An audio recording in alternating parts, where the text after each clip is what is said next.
Bonjour à toutes et à tous, bienvenue sur Grand Lille TV, ravi de vous retrouver pour cette nouvelle édition du journal en ce jeudi 5 septembre, en images, en 8 minutes, ensemble, un tour complet de l'actualité du jour, avec d'abord vos prévisions météo, et globalement, une belle journée ensoleillée. On aura certes quelques passages nuageux, mais sans gravité, sans conséquence, le temps restera sec et plutôt calme, malgré quelques rafales de vent encore par moment ce matin. Pas de pluie de prévu, des températures fraîches certes, 17 degrés pour les maximales cet après-midi, mais globalement un temps sec et ensoleillé, du soleil aujourd'hui partout dans la région. On en reparle bien sûr juste après ce journal avec les prévisions météo complètes.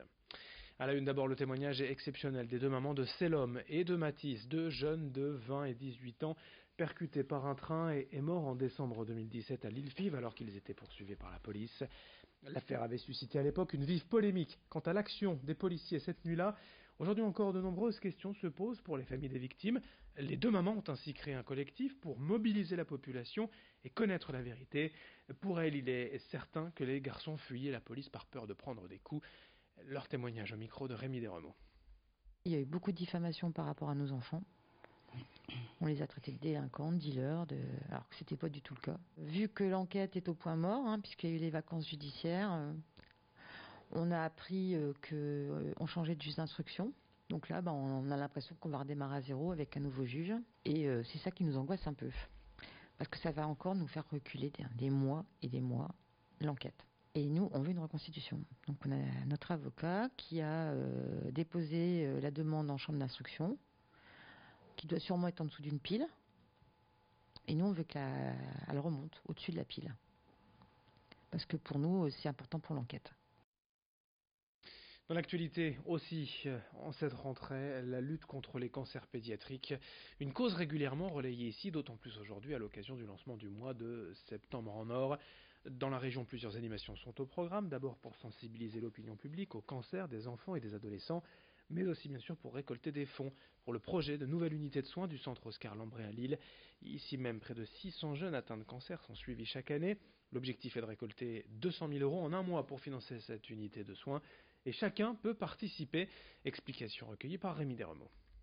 L'hôpital, ça ne doit pas être un lieu de réclusion, on doit pouvoir faire des activités, pouvoir participer à l'école, continuer sa scolarité, pouvoir faire du sport, pouvoir faire de l'art-thérapie. Enfin, on a énormément de bénévoles, ce qu'on veut, c'est offrir une prise en charge globale.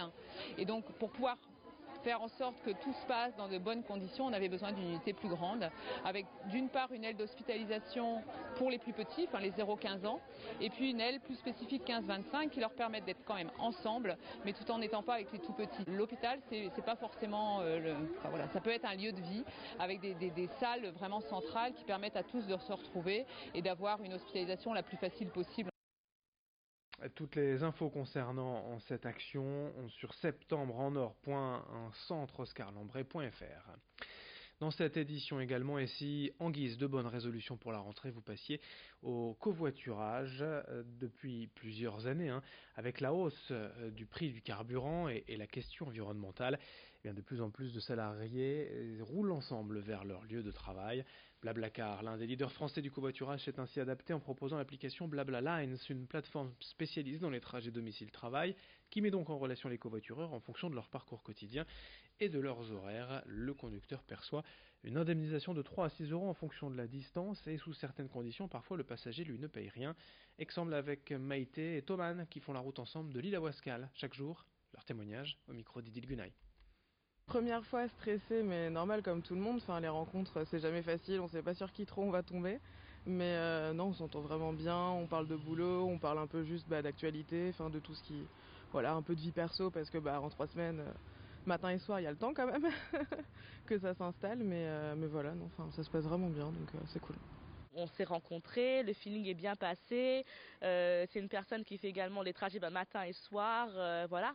Donc je pense que ça s'est fait un peu naturellement entre moi et Thomas, et c'est ce qui est chouette.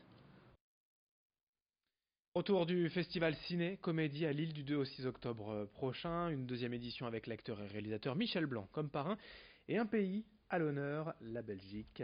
L'événement se veut à la fois populaire et cinéphile, avec bien évidemment des projections, des avant-premières, des rétrospectives, mais aussi des expositions, des rencontres, des débats, ou bien encore des ciné-spectacles musicaux. Le programme a été dévoilé hier, il est désormais en ligne sur festival-cinécomédie.com. Présentation de l'événement du pays partenaire avec la Belgique et Bertrand Blier, au micro de Rémi Desrebeaux. Cette année, le pays invité, c'est la Belgique. Donc on a une grande rétrospective de films belges, beaucoup de réalisateurs qui vont venir. François Damiens qui sera là le jeudi soir pour son film Monquête, qui viendra dialoguer avec le public. Et puis on a la chance d'avoir cette année un mythe de la comédie, c'est Bertrand Blier. Bertrand Blier, c'est le fils de Bernard Blier, c'est lui qui a réalisé Les Valseuses en 1974. Et là, il va venir présenter 2 films qui seront Buffet froid et Calmos. Et ça, pour nous, c'est une chance parce que c'est quelqu'un qui est très rare aussi et qui est très précieux. Et puis évoquons la réouverture de la patinoire Serge Charles à Ouascal cette semaine, après plusieurs mois de travaux et près d'1 million d'euros investis par la MEL pour des travaux d'envergure. Le principal changement, c'est le remplacement du système de froid pour optimiser la qualité de la glace. L'équipement audio et la brasserie ont aussi été réaménagés. Pour fêter sa réouverture, la patinoire organise une semaine de festivités avec l'événement Ice is Back. L'entrée est à prix réduit et il y a plein d'animations. Précision au micro de Florine Curec. On en profite également pour créer une vraie animation ce samedi 7 septembre avec des animations avec le thème de la couleur. Le matin, on aura des animations avec de la peinture sur glace, qui est une animation plus pour les enfants. L'après-midi, on aura une mascotte, également du maquillage et plein de festivités sur l'après-midi. Et le soir, on fait une soirée spéciale, une animation qu'on n'a jamais faite à la patinoire Serge Charles.